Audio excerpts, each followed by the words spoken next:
סדרה של מכבי חיפה. לסדרה יקראו שרופים על חיפה. לי קוראים אסף, שסיפרו לי על מכבי חיפה, התחלתי לאהוב אותה, ויש לי מנוי במשחקים, ואני רואה את כל המשחקים, ואני רואה את שרוף שלה. שלום, לי קוראים ליאלי, אני אוהד מכבי חיפה מגיל 6 או 5. ומישהו סיפר לי על מכבי חיפה, ישר התחלתי להתאהב ואני מאמין שזאת קבוצה טובה, ואני שמח שהם זכו בגביע המדינה שנה שעברה.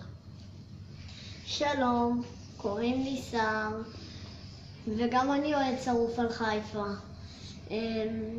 אנחנו הולכים לעשות לכם בכל פרק 3 שירים של מכבי חיפה. לרקוד, אתם יכולים לרקוד איתנו, לשיר איתנו. מקווים שתאהבו. תעשו לייקים, תעשו